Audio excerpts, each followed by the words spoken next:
بسم اللہ الرحمن الرحیم۔ السلام علیکم۔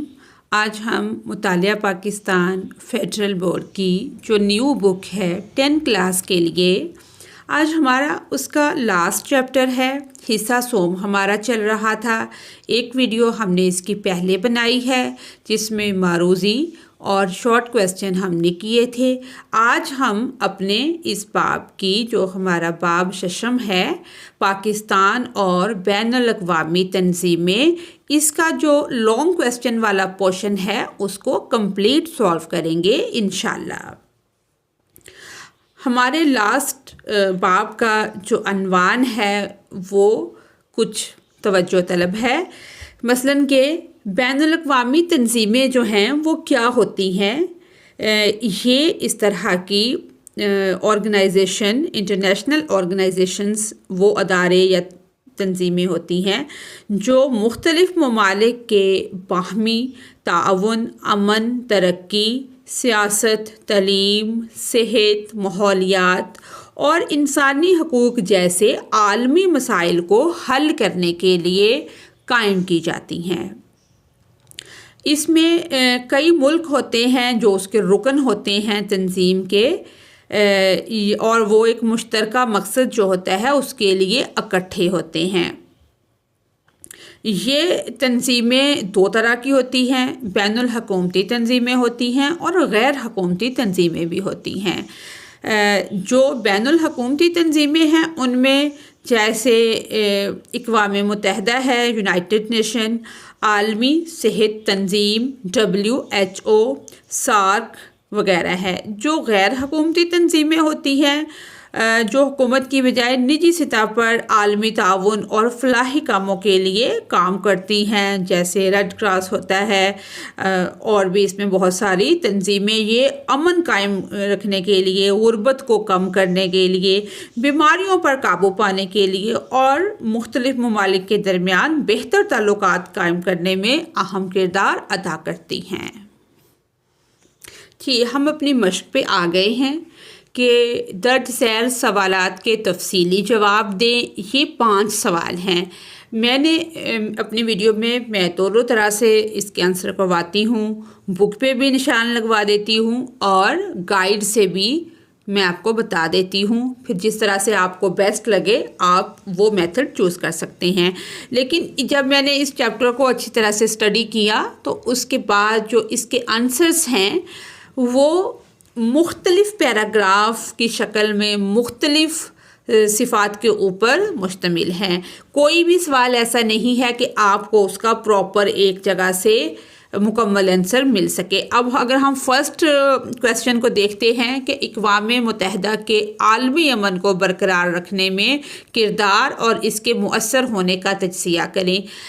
یہ تقریباً 6 سے 7 صفحوں کے اوپر اس کا چھوٹی لائن کی صورت میں، پیراگراف کی صورت میں اس کا آنسر بنتا ہے، تو وہ ایک بہت بورنگ سا ہو جاتا ہے پڑھانا بھی اور پڑھنا بھی، کہ آپ ایک لائن کہیں سے کر رہے ہیں، دوسری لائن کدھر سے کر رہے ہیں، پھر آگے تیسری لائن کدھر سے کر رہے ہیں، تو اتنے زیادہ وہ نشان، اور مجھے یہ بیسٹ لگا کہ میں آپ کو یہ جو تفصیلی جواب ہیں یہ پراپر گائیڈ سے ہی کروا دوں تاکہ آپ کو مشکل نہ ہو کہ جگہ جگہ سے آپ اس کو ہائی لائٹ کرتے پھریں۔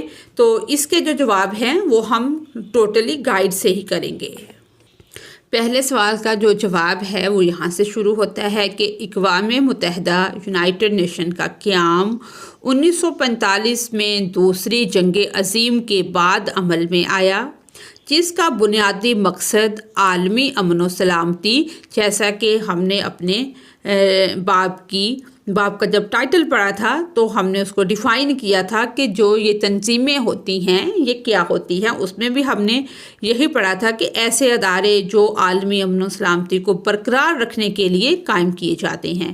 امن و سلامتی کو قائم رکھنا، اقوام کے درمیان کے مختلف قوموں کے درمیان تعاون کو فروغ دینا، انسانی حقوق کا تحفظ اور تنازعات کو پرامن طریقے سے حل کرنا تھا۔ عالمی امن کو برقرار رکھنا اقوام متحدہ کے بنیادی مقاصد میں سے ایک ہے اور اس مقصد کے لیے یہ ادارہ مختلف طریقوں سے کام کرتا رہا ہے۔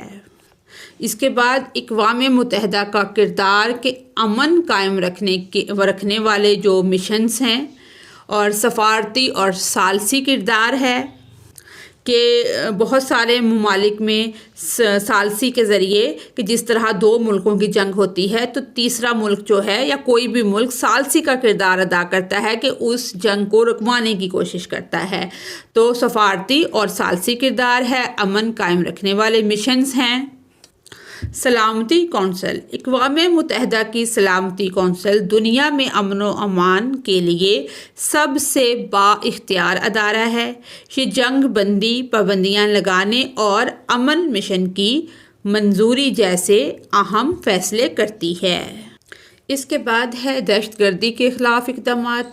اقوام متحدہ نے دہشت گردی کی روک تھام کے لیے عالمی سطح پر قوانین اور معاہدے بنائے، جیسے کہ دہشت گردوں کی مالی معاونت کو روکنے کے اقدامات اور انسداد دہشت گردی کے ادارے کاؤنٹر ٹیررزم کمیٹی کا قیام۔ اس کے بعد ہے پناہ گزینوں اور متاثرہ افراد کی مدد۔ یہ وہ ادارے ہیں، یہ ان اداروں کے نام ہیں: UNHCR، WFP، UNICEF، یعنی کہ ان کا مطلب ہے UNHCR، اس کا جو پورا نام ہے وہ ہے United nations high commissioner for refugees, یعنی کہ اقوام متحدہ کا ادارہ برائے مہاجرین، اور اس کا مقصد ہے کہ جو پناہ گزین ہوتے ہیں ان کی مدد کرنا، جو جنگ یا ظلم و ستم کی وجہ سے اپنا ملک چھوڑنے پر مجبور ہو جاتے ہیں یا چھوڑ دیتے ہیں، یہ ادارہ ان کو رہائش، تحفظ اور قانونی امداد فراہم کرتا ہے۔ اس کے بعد ہے WFP، اس کا جو پورا نام ہے وہ ہے ورلڈ فوڈ پروگرام، کہ اردو میں عالمی غذائی پروگرام۔ مقصد اس کا یہ ہوتا ہے کہ یہ اقوام متحدہ کی سب سے بڑی ایجنسی ہے جو دنیا کے بھوک اور غریب لوگوں کو کھانے پینے کی اشیاء فراہم کرتی ہے۔ یہ ایمرجنسی، جنگ، قدرتی آفات وغیرہ میں فوری خوراک پہنچاتی ہے۔ اس کے بعد یہ UNICEF جو ہے، اس کا جو پورا نام ہے United nations international children's emergency fund, لیکن اب اس کا جو نام ہے وہ ہے یونائٹڈ نیشن چلڈرنز فنڈ، یعنی کہ اردو میں اس کو ہم کہیں گے اقوام متحدہ کا ادارہ برائے بچوں کی فلاح و بہبود۔ اس کا مقصد ہے کہ بچوں کی صحت، تعلیم، خوراک، ویکسین جیسے جو حقوق ہیں ان کے تحفظ پہ یہ کام کرتا ہے، اور خاص طور پر غریب اور پسماندہ ممالک میں، جیسے ذیلی ادارے جنگ اور تنازعات سے متاثرہ افراد کو خوراک، رہائش، تعلیم اور طبی امداد فراہم کرتے ہیں۔ اقوام متحدہ کی مؤثریت کا تجزیہ، یہ اس طرح سے ہماری بک میں کہیں بھی نہیں دیا ہوا، نہ تجزیہ دیا ہوا ہے، نہ اس کے منفی پہلو یا ناکامیاں اور کامیابیاں۔ یہ ہمیں ایک ایک لائن پڑھ کے بہت مشکل سے ایک کویسچن بنانا پڑے گا، اور تقریباً راؤنڈ اباؤٹ ہمیں 8 پیج اس کے لیے کنسلٹ کرنا ہوں گے۔ تو ادھر یہ ہمیں پراپر بنا ہوا مل رہا ہے کہ اس کے جو مثبت پہلو ہیں، پازیٹیو اسپیکٹس جو ہیں، کئی ممالک میں خانہ جنگی یا تنازعات کے بعد امن قائم رکھنے میں کامیابی، چھوٹے ممالک کے لیے بین الاقوامی پلیٹ فارم فراہم کرنا، انسانی حقوق کے تحفظ میں عالمی معیار متعارف کرانا، اقوام کو جنگ سے روکنے کے لیے سفارتی دباؤ اور ثالثی کا کردار ادا کرنا۔ اور منفی پہلو، ناکامیاں کیا ہیں؟ ویٹو پاور کا ناجائز استعمال۔ سلامتی کونسل کے 5 مستقل اراکین امریکہ، روس، چین، برطانیہ، فرانس میں سے کوئی بھی ویٹو پاور استعمال کر کے کسی بھی قرارداد کو روک سکتا ہے جس کی وجہ سے فلسطین، شام اور کشمیر جیسے مسائل حل نہیں ہو سکے۔ تنازعات میں سست رد عمل، اقوام متحدہ بعض اوقات دیر سے رد عمل دیتی ہے، جس سے تنازع جو ہے وہ شدت اختیار کر لیتا ہے، جیسے روانڈا میں نسل کشی یا بوسنیا کی جنگ۔ اس کے بعد ہے سیاسی مفادات کی مداخلت، کہ بڑی طاقتیں اقوام متحدہ کو اپنے سیاسی اور معاشی مفادات کے لیے استعمال کرتی ہے، جس سے اس کی غیر جانبداری پر سوال اٹھتے ہیں۔ سوال نمبر 2 ہے ہمارا، اسلامی تعاون تنظیم OIC کے علاقے کے مسائل کو حل کرنے اور مسلم ممالک کے درمیان اتحاد کو فروغ دینے میں مؤثر ہونے کا تجزیہ کریں۔ تو اس کا جواب ہے کہ اسلامی تعاون تنظیم OIC 1969 میں قیام عمل میں آیا، یہ 1969 میں اس کا قیام عمل میں آیا، یہ عمل میں آئی تھی، اور اس کا مقصد مسلم ممالک کے درمیان تعاون اور یکجہتی کو فروغ دینا تھا۔ یہ تنظیم 57 یعنی کہ 57 ممالک پر مشتمل ہے، جو دنیا بھر میں مسلم اکثریتی ممالک ہیں۔ OIC کی بنیاد ان اصولوں پر رکھی گئی ہے کہ مسلم دنیا میں کہ جتنے بھی مسلم ممالک ہیں ان میں اقتصادی، سیاسی، ثقافتی اور سماجی تعلقات کو مستحکم کرنا ہے اور اسلامی ممالک کے حقوق کا دفاع کرنا ہے۔ اس تنظیم کا ایک اور اہم مقصد اسلامی ممالک کے درمیان مسائل پر مشترکہ موقف اختیار کرنا اور عالمی سطح پر ان مسائل کو اجاگر کرنا ہے۔ اس کے بعد ہے OIC کا کردار اور مقصد، اور اس کے بعد OIC کے علاقے کے مسائل کو حل کرنے میں کردار۔ سب سے پہلے ہے مسئلہ فلسطین، اس کے بعد ہے کشمیر کا مسئلہ، یمن کی جنگ، کہ یمن کی جو خانہ جنگی ہے اس میں اس تنظیم نے OIC نے یمن کے عوام کی حمایت کی اور اس کو رکوانے کا سیاسی کوششیں کی۔ اور افغانستان کا مسئلہ ہے کہ جب طالبان اقتدار میں آنے کے بعد مسلم ممالک کی حمایت اور امداد کا اعلان کیا، اور اس تنظیم نے افغانستان میں امن و استحکام کی کوششوں میں شرکت کی اور وہاں انسانی امداد فراہم کرنے کے اقدامات کیے۔ اس کے بعد ہے سعودی عرب اور ایران کے تعلقات۔ اس کے بعد ہے OIC کے مسلم ممالک کے درمیان اتحاد کو فروغ دینے میں کردار۔ سب سے پہلے ہے اقتصادی تعاون، کہ OIC نے مسلم ممالک کے درمیان اقتصادی تعاون کو فروغ دینے کے مختلف قسم کے منصوبے شروع کیے تاکہ مسلم ممالک کے درمیان کیا ہو، اقتصادی اتحاد جو ہے، اقتصادی تعاون وہ بڑھے۔ جیسا کہ اسلامی ترقیاتی بینک IDB یہ ادارہ مسلم ممالک کو مالی امداد فراہم کرتا ہے۔ جب کسی بھی ملک کو امداد فراہم کی جاتی ہے تو وہ جو پیسہ ہوتا ہے وہ عوام پر خرچ کرتے ہیں ملک، جس سے روزگار لوگوں کو ملتا ہے اور عوام کا جو معیار زندگی ہے وہ بلند ہوتا ہے۔ اور تجارتی تعلقات کو مستحکم کرنا، OIC نے مسلم ممالک کے درمیان تجارتی تعلقات کو مستحکم کرنے کے لیے مختلف معاہدے کیے ہیں، جیسے کہ development of international trade DIT programme. اس کے ذریعے مسلم ممالک ایک دوسرے کے ساتھ تجارتی تعلقات کو بڑھا رہے ہیں تاکہ تجارتی مسائل کو حل کیا جا سکے۔ انسانی حقوق کا تحفظ اور تعلیمی اور ثقافتی تعاون۔ اب ہے OIC کی مؤثر ہونے میں مشکلات۔ سیاسی مفادات کی کمی۔ سب سے پہلے ہے کہ OIC کے اندر مختلف ممالک کے مختلف سیاسی مفادات ہیں، جن کی وجہ سے کبھی کبھار تنظیم کے فیصلے مؤثر نہیں ہو پاتے۔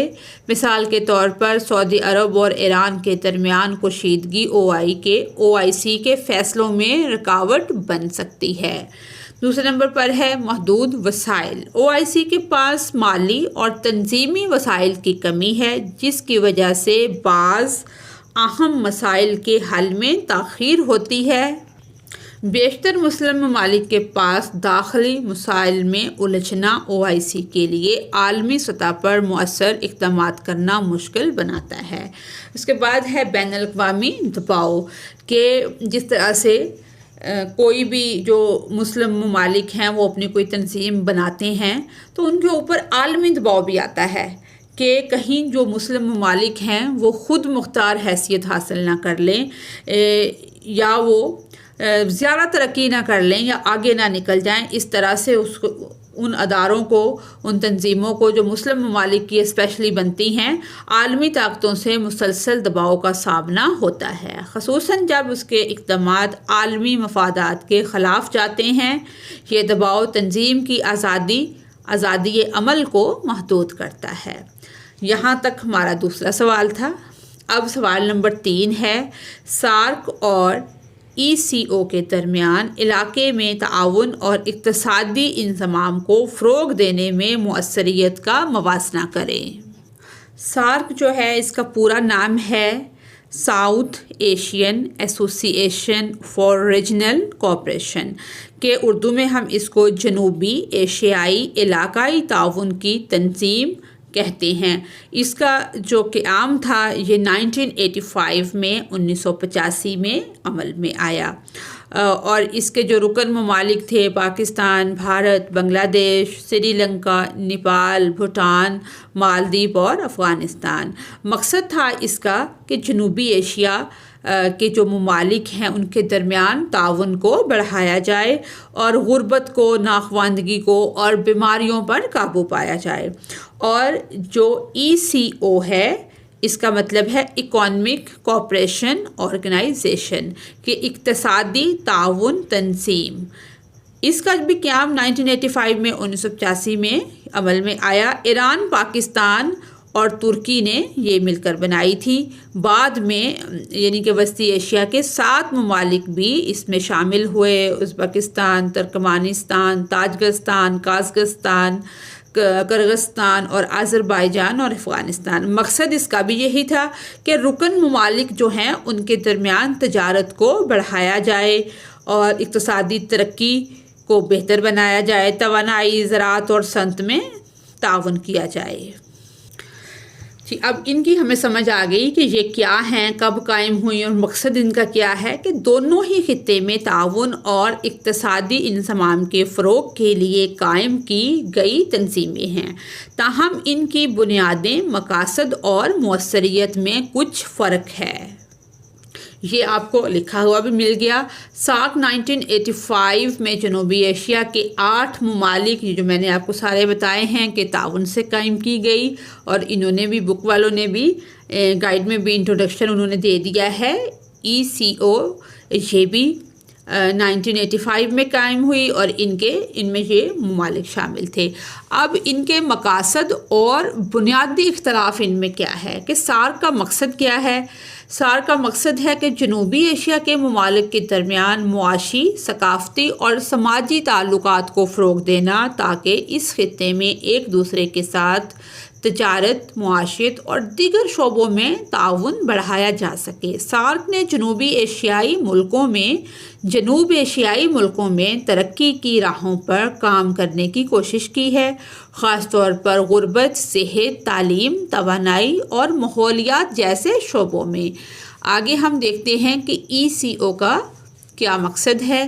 اس کا مقصد تھا اقتصادی تعاون، ترقیاتی منصوبوں کی تشکیل اور رکن ممالک کے درمیان تجارتی تعلقات کو بڑھانا، تاکہ ان ممالک کے اقتصادی انضمام میں ترقی میں مدد ملے، انضمام اور ترقی میں معاشیت میں بہتری آئے، تجارت کے راستے کھلیں۔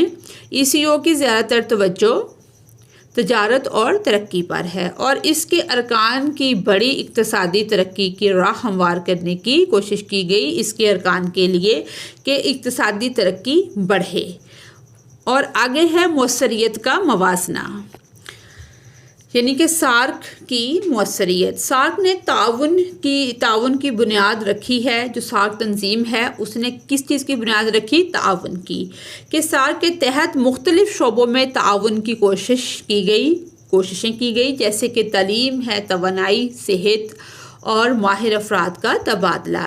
اس نے مختلف ترقیاتی منصوبوں پر کام کیا۔ اس کے بعد اس کو مسائل کا جو سامنا ہے، تاہم سارک کی سب سے بڑی ناکامی سیاسی مسائل میں ہے، خاص طور پر بھارت اور پاکستان کے درمیان تنازعات اور کشیدگیاں سارک کے مؤثر ہونے میں، کہ ظاہری بات ہے جب پاکستان اور بھارت کا ہر معاملے میں اختلاف ہوتا ہے، جس کی وجہ سے یہ مسائل کا شکار ہوئی ہے یہ تنظیم، بہت بڑی رکاوٹ یہ تعلقات بنے ہیں پاکستان اور بھارت کے۔ دونوں ممالک کے تعلقات میں کشیدگی کی وجہ سے سارک کے اجلاس اور فیصلے اکثر متاثر ہوتے ہیں۔ اس کے بعد ہے محدود اقتصادی انضمام۔ اگرچہ سارک نے کچھ تجارتی اور اقتصادی اقدامات کیے ہیں، لیکن ان میں زیادہ کامیابی حاصل نہیں ہو سکی۔ سارک کے رکن ممالک میں تجارت کا حجم جو ہے وہ محدود رہتا ہے، وزن جو ہے حجم وہ کم رہتا ہے، اور اقتصادی انضمام کی کوششیں بار بار رکتی ہیں۔ اس کے بعد ہے ECO کی مؤثریت، کہ معاشی ترقی کی اس نے کوششیں کی ہیں، سیاسی ہم آہنگی میں کمی رہی ہے، اور تجارتی تعلقات میں اضافہ ہوا ہے۔ اس کے بعد ہے رکن ممالک کے اقتصادی مفادات۔ سب سے پہلے ہے سارک کے جو مفادات ہیں، کہ جنوبی ایشیا کے ممالک زیادہ تر اقتصادی ترقی کے لیے مختلف طریقوں سے ایک دوسرے پر انحصار کرتے ہیں، تاہم بھارت کی بڑی معیشت ہونے کی وجہ سے، معیشت جو ہے وہ بھارت کی بڑی ہے، اس کے اثرات غالب رہتے ہیں۔ جنوبی ایشیا میں تجارت کا حجم جو ہے وہ کم ہے، اور رکن ممالک کے درمیان تجارتی راستوں کی ترقی میں مشکلات پیش آتی ہیں۔ اور آگے ہے ECO۔ ECO کے رکن ممالک کی معیشتیں زیادہ تر جو ان کی معیشتیں ہیں وہ زیادہ تر توانائی اور نقل و حمل اور قدرتی وسائل پر انحصار کرتی ہیں۔ ECO نے اس خطے میں توانائی کے منصوبوں، تجارتی راستوں اور ترقیاتی منصوبوں کو مضبوط کرنے پر زور دیا ہے۔ ترکی، ایران اور پاکستان کے درمیان تجارتی تعلقات نے ECO کی اقتصادی ترقی کو آگے بڑھایا ہے۔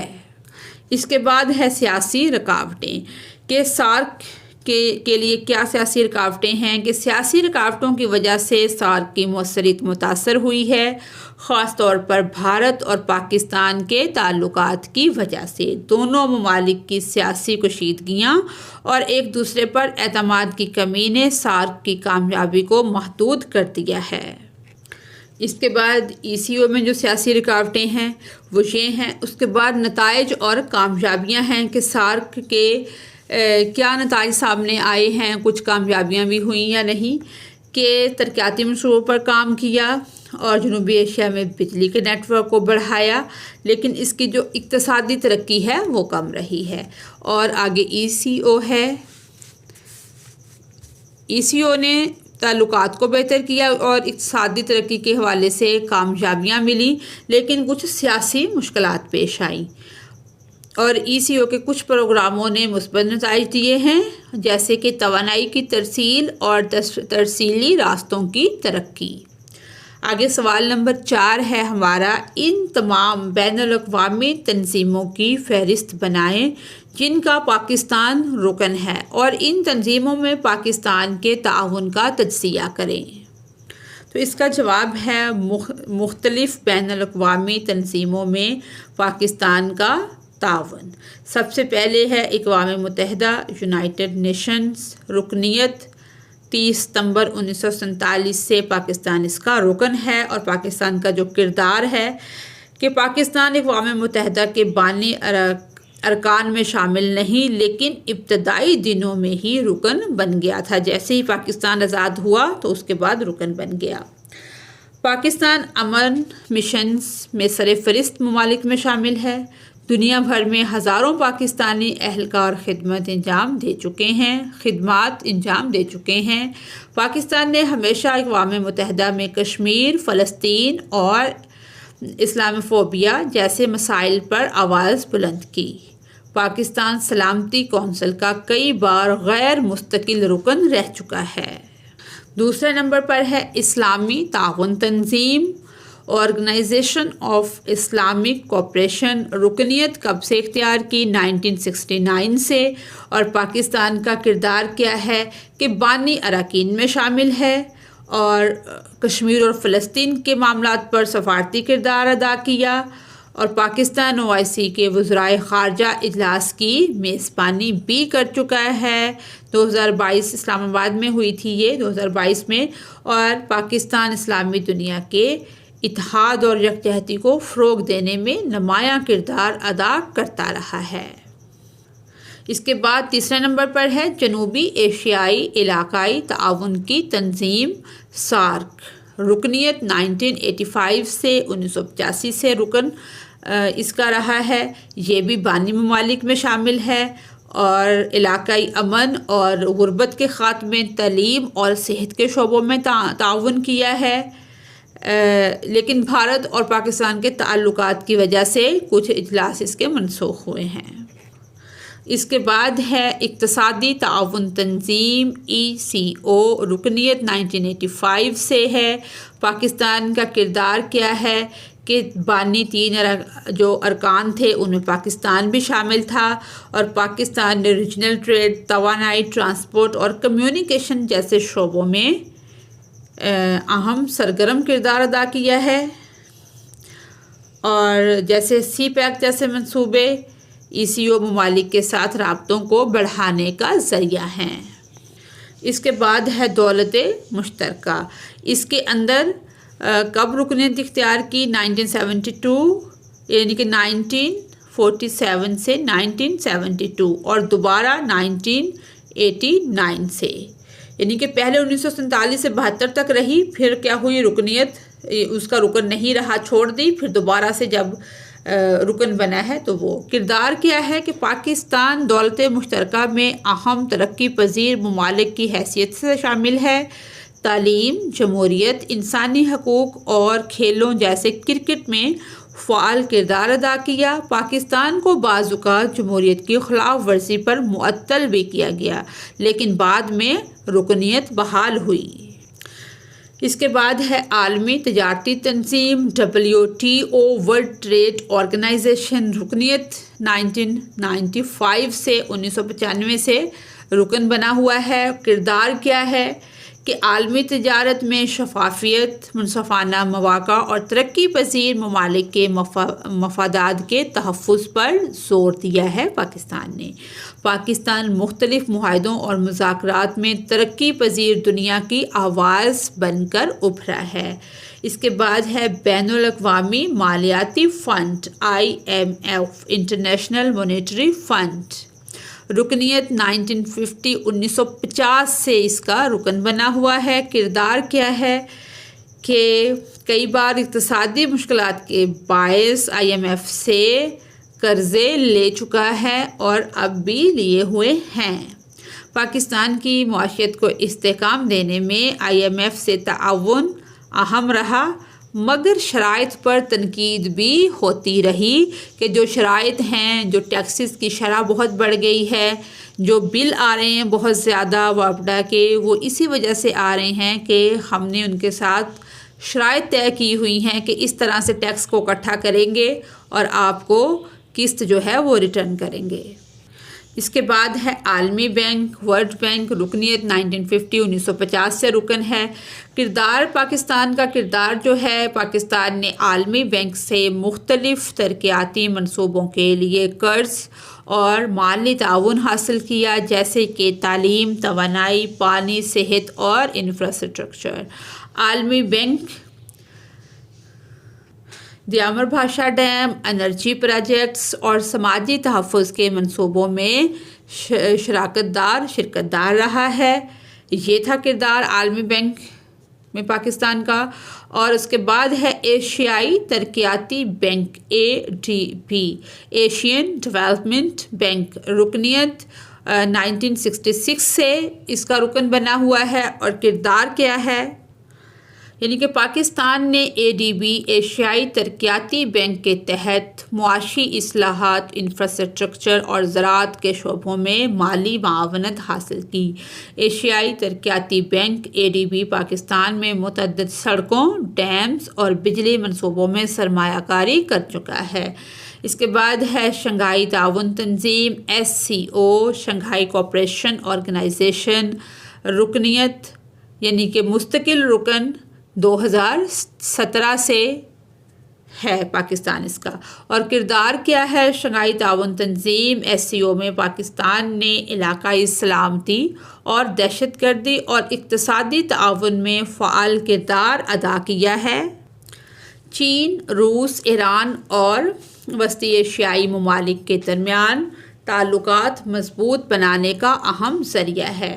اس کے بعد ہے عالمی ادارہ صحت WHO رکنیت 1947 کے 1947 سے، جب سے پاکستان بنا ہے تب سے ہی اس کا رکن ہے۔ پاکستان کا کردار اب دیکھ لیتے ہیں کہ پاکستان نے عالمی ادارہ صحت کے تحت پولیو، کووڈ-19 یعنی کہ کرونا وائرس، ملیریا اور دیگر صحت عامہ کے مسائل میں عالمی تعاون حاصل کیا۔ WHO نے پاکستان کے ہیلتھ پروگرامز میں مالی اور تکنیکی مدد کی۔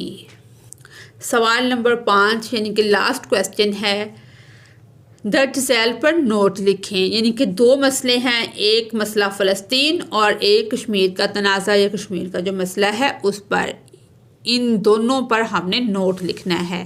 سب سے پہلے ہے مسئلہ فلسطین۔ مسئلہ فلسطین ایک سیاسی، انسانی اور مذہبی نوعیت کا بین الاقوامی تنازع ہے جو 1948 میں اسرائیل کے قیام کے بعد شروع ہوا۔ اس کے بعد فلسطینی سرزمین پر اسرائیلی قبضہ اور فلسطینی عوام کی جبری بے دخلی نے اس مسئلے کو مزید پیچیدہ بنا دیا۔ اہم نکات جو ہیں، اسرائیل نے 1967 کی جنگ کے بعد مغربی کنارے، ویسٹ بینک، غزہ اور مشرقی یروشلم پر قبضہ کر لیا۔ فلسطینی عوام حق خود ارادیت اور اپنی آزاد ریاست کے قیام کا مطالبہ کرتے ہیں۔ اقوام متحدہ نے فلسطینی عوام کے حقوق کے حق میں کئی قراردادیں منظور کی، لیکن ان پر عمل درآمد نہیں ہو سکا، کہ کوئی اس پر عمل نہیں ہوا۔ اسرائیلی بستیوں کی تعمیر، فوجی کارروائیوں اور انسانی حقوق کی خلاف ورزیوں نے حالات مزید بگاڑ دیے ہیں۔ مسئلہ فلسطین مسلم دنیا کے لیے ایک مرکزی تشویش ہے اور OIC سمیت کئی عالمی تنظیمیں اس کے حل کی کوشش کر چکی ہیں۔ اس کے بعد ہے افغانستان کا تنازع۔ افغانستان کا تنازع کئی دہائیوں پر محیط ایک پیچیدہ مسئلہ ہے جو سرد جنگ، بیرونی مداخلت، خانہ جنگی اور دہشت گردی کے باعث پیدا ہوا اور اب بھی خطے میں عدم استحکام کا سبب بنا ہوا ہے۔ اہم نکات جو ہیں وہ اس کے یہ ہیں۔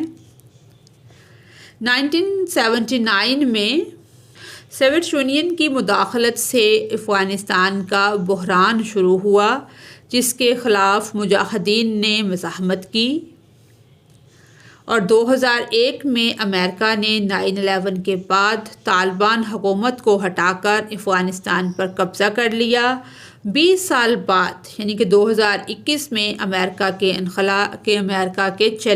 نکل جانے کے بعد طالبان نے دوبارہ اقتدار سنبھال لیا۔ افغانستان میں مسلسل خانہ جنگی، انسانی بحران، اقوام متحدہ کی امدادی سرگرمیوں اور مہاجرین کے مسائل موجود ہیں۔